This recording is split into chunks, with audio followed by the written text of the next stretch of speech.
एक समय की बात है, एक छोटे से गांव में रमेश नाम का एक किसान रहता था। वह बहुत परिश्रमी और ईमानदार व्यक्ति था। उसकी एक छोटी सी जमीन थी जिस पर वह खेती करता था।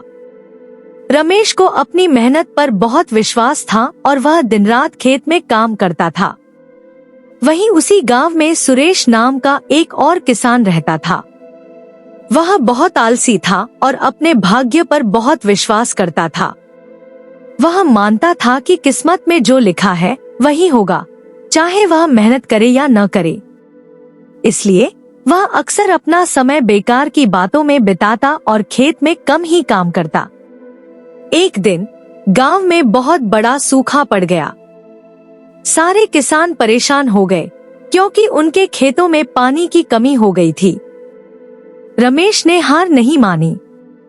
वह दिन रात कड़ी मेहनत करता और अपनी फसल को बचाने के लिए हर संभव प्रयास करता। उसने अपने खेत में एक कुआं खोदा और फसल को बचाने के लिए उसमें से पानी निकालने लगा। वहीं सुरेश ने सोचा कि यह सूखा तो उसकी किस्मत का हिस्सा है और अगर किस्मत में फसल बचनी होगी तो वह खुद ब खुद बच जाएगी। उसने कुछ नहीं किया और फसल को उसके हाल पर छोड़ दिया। कुछ समय बाद जब फसल काटने का समय आया तो रमेश की फसल लहलहा रही थी। उसकी मेहनत रंग लाई थी। दूसरी ओर सुरेश की फसल पूरी तरह से सूख चुकी थी। वह बहुत दुखी हुआ और समझ गया कि केवल भाग्य पर निर्भर रहना सही नहीं है।